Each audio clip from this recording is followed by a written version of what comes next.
Please, you have to help me. What's wrong? Calm down and tell me. They're coming. We have to leave. All right, stay with me. Subscribe to Wild West Soul Stories. Hit the bell, like, comment, and share. Thanks for watching. The dust hadn't settled from 3 weeks without rain when Nathaniel Holloway saw the figure approaching his ranch. From his position on the front porch, mending a leather harness that had seen better days, he squinted against the harsh afternoon sun. The silhouette moved slowly, unsteadily, like someone walking through water rather than across dry Texas earth. He set down his work and stood, his weathered hand naturally falling to rest on the porch railing his father had built 40 years before. Strangers weren't common out here, not since the railroad bypassed Copper Creek by 15 miles. Most folks heading west took the easier route now, leaving ranches like his in peaceful isolation. But this stranger kept coming. As the figure drew closer, Nathaniel realized it was a woman. Her dress, once perhaps blue or gray, now bore the uniform brown of the road. Her hair had fallen from whatever arrangement once held it, dark strands clinging to her face and neck. She carried nothing but herself, and barely that. When she reached the gate of his property, she stopped. Her hands gripped the wooden fence post as if it alone kept her standing. Even from 20 feet away, Nathaniel could see the trembling in her arms, the hollowness beneath her cheekbones. He walked toward her, his boots crunching against the dry ground. "Ma'am," he said, keeping his voice gentle the way he would approach a frightened horse. She looked up at him, and her eyes struck him immediately. They were green, bright and fierce, despite the exhaustion that weighed down every other part of her. Eyes that hadn't surrendered even when her body clearly had. "Please," she said, her voice cracking like autumn leaves. "Just a plate of food. I'm not asking for anything else. I can work for it. I can clean, mend, tend animals. Anything. Just a plate of food." Her words tumbled out with the desperation of someone who had practiced this speech many times, who had been turned away often enough to know that begging required strategy. Nathaniel opened the gate. "You don't need to work for a meal, ma'am. Come inside." She stared at him as if he'd spoken a foreign language. Then slowly she stepped through the gate. That's when he saw it. Around her left wrist, nearly hidden by the frayed edge of her sleeve, was a bracelet. Not just any bracelet, but one made of braided horsehair in 3 colors, black, white, and chestnut brown, woven in a pattern of intricate knots that formed tiny flowers. Nathaniel's heart stopped beating. He knew that bracelet. He knew it the way he knew his own hands, the way he knew the creek that ran behind his property, the way he knew the face that had looked back at him from his sister's grave for the past 7 years. Amelia had made those bracelets. His baby sister, with her clever fingers and her dreaming eyes, had spent her 16th summer creating dozens of them. She'd sold them at the market in town, saving money for paints and canvases because she wanted to be an artist, because she believed beautiful things could exist even in a hard world. She'd been killed in a stagecoach robbery 3 months after her 17th birthday. The bandits had taken everything, including her life and the lives of everyone aboard except the driver, who'd played dead and lived to tell the tale. They'd never recovered any of her belongings, and now this stranger wore Amelia's bracelet on her wrist. The woman swayed slightly, and Nathaniel caught her arm to steady her. She flinched at his touch but didn't pull away. "Inside," he said, his voice rougher than he intended. "Now." She allowed him to guide her up the porch steps and through the front door. His home was simple, a main room with a fireplace, a kitchen through the back doorway, and 2 bedrooms off to the side. Bachelor quarters, his mother would have called it. A house without softness. He settled the woman into a chair at his kitchen table and set about making her a plate. Cold chicken from the night before, bread he'd baked 3 days ago that was still edible, dried apples, and a cup of water that she drank so fast, he immediately refilled it. She ate like someone who hadn't seen food in days, which, judging by her appearance, might have been the truth. He didn't speak while she ate, didn't push her with questions, even though they burned in his throat like whiskey. When she finally set down her fork, her hands were shaking less. She looked at him with those green eyes, now softened with gratitude and something that might have been shame. "I'll work off this debt," she said firmly. "I'm stronger than I look. This is just a temporary situation. My husband passed 6 months ago and his brother took the farm. Said a woman had no right to property. I've been trying to reach my aunt in California, on foot." She lifted her chin. "I had a horse. He was stolen 2 weeks ago outside of Willow Springs, along with everything else I owned." Nathaniel absorbed this information while his eyes kept returning to the bracelet. Finally, he couldn't contain it any longer. "That bracelet," he said. "Where did you get it?" Her hand moved instinctively to cover it, a protective gesture that told him it meant something precious to her. "Why do you ask?" "Because I need to know." Something in his voice must have conveyed the weight behind his question. She studied his face, searching for danger or judgment, and finding neither, she slowly exhaled. "A girl gave it to me 7 years ago." Her name was Amelia. The sound of his sister's name in this stranger's mouth nearly undid him. "I was on that stagecoach," she continued, her voice dropping to barely a whisper. "I was 17, traveling alone to meet my fiancée in Santa Fe. When the bandits came, everything happened so fast. They pulled us all out, took our valuables, our documents. Then they started." She stopped, swallowed hard. "They were going to hurt me. One of them grabbed me, started dragging me toward the rocks. I thought I was going to die, worse than die. But Amelia, she stepped forward. She offered them her art supplies, said they were valuable, that her parents were wealthy and would pay ransom. She distracted them. She bought me time. The driver had a hidden pistol, and when they were focused on her, he got off a shot. Everything descended into chaos. Nathaniel could barely breathe. And Amelia?" Tears rolled down the woman's cheeks, carving clean tracks through the dust on her face. She was hit in the crossfire, not by the driver, by one of the bandits. "She fell beside me, and while everyone was fighting, she pressed this bracelet into my hand. She told me her brother was a rancher near Copper Creek. She said if I ever needed help, I should find him. She said he was good and kind and would protect anyone who needed protecting." She was crying openly now. I held her hand while she died. She was so brave, so impossibly brave. I've worn this bracelet every day since. I've wanted to find you, to tell you about her courage, but life kept getting in the way. My marriage, then my husband's illness, then losing everything.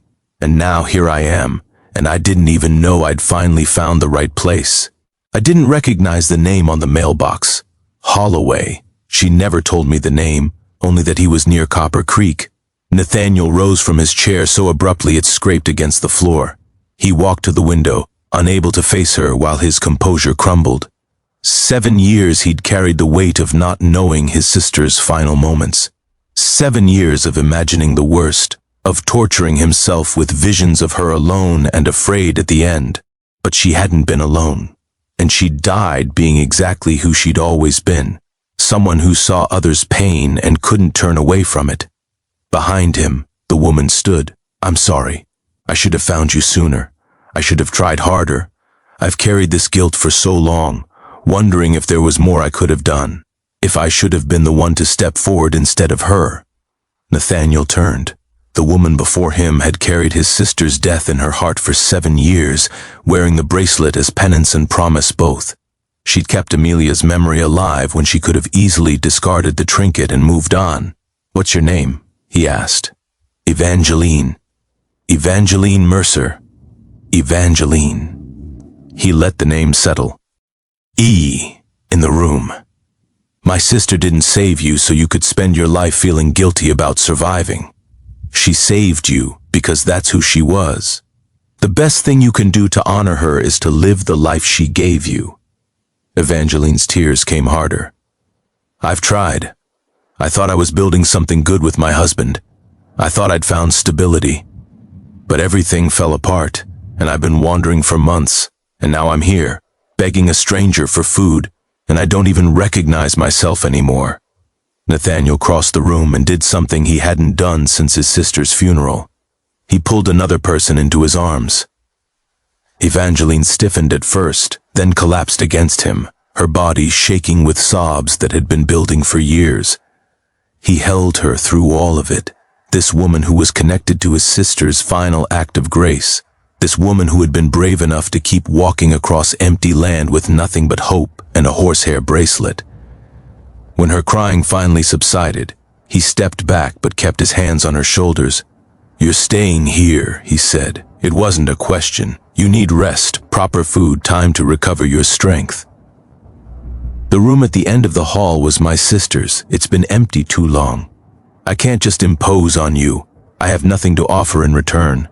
You gave me something I never thought I'd have. You gave me peace about Amelia. That's worth more than you could possibly understand. She stayed. Days turned to weeks, and Evangeline regained the strength that hardship had stolen. She insisted on contributing to the household, and he found he didn't mind the help.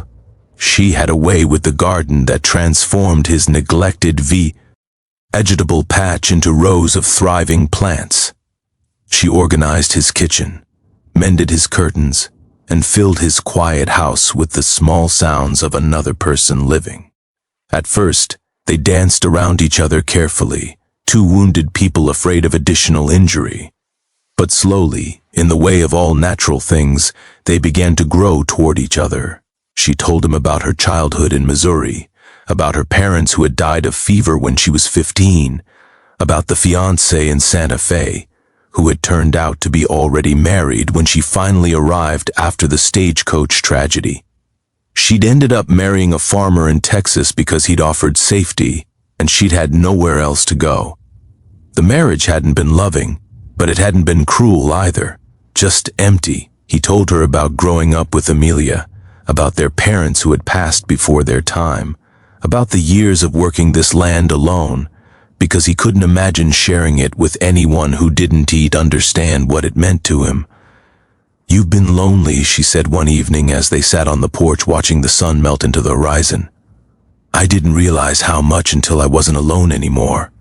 She looked at him then, and something shifted in the air between them.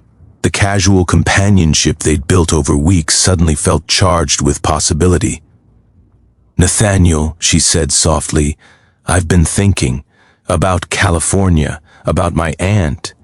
His chest tightened. Of course, she'd been heading somewhere when fate deposited her at his gate. He had no right to expect her to stay.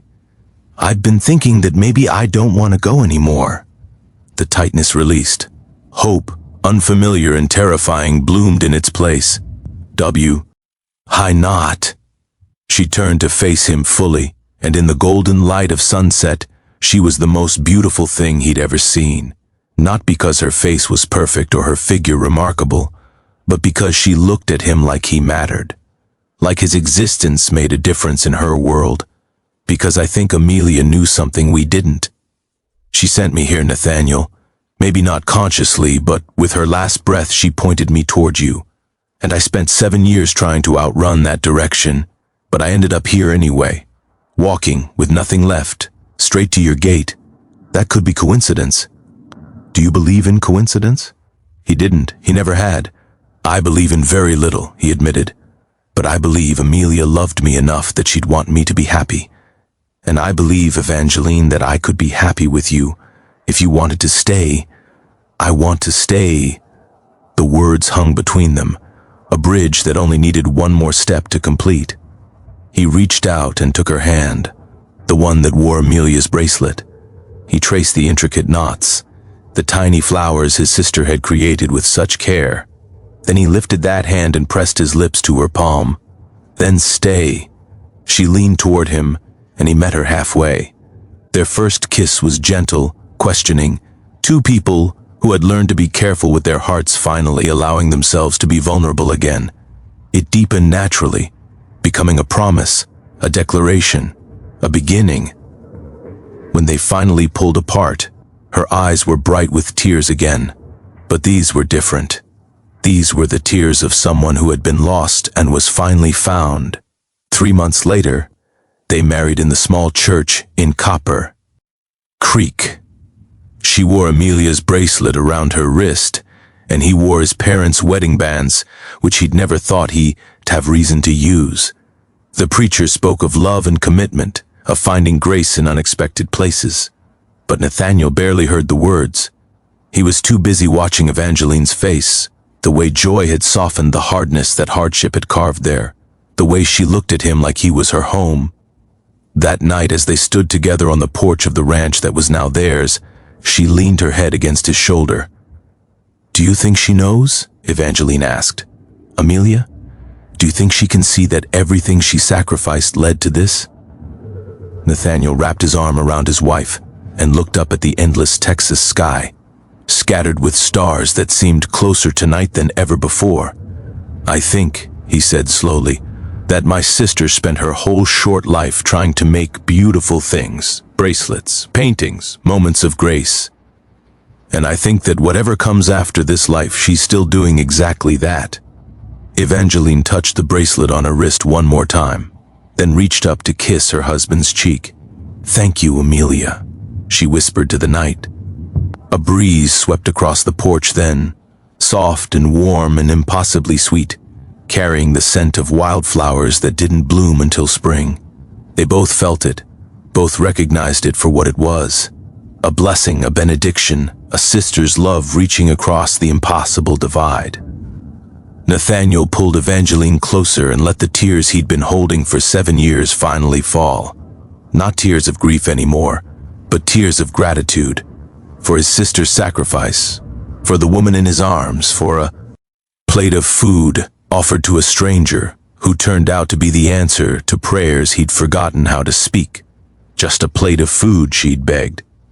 But what he'd recognized in that bracelet, what he'd found in her story, what he'd built with her in the months that followed, that was so much more than sustenance. That was salvation. And somewhere beyond the stars, a 17-year-old girl with clever fingers and dreaming eyes smiled at her beautiful creation and called it the best art she'd ever made.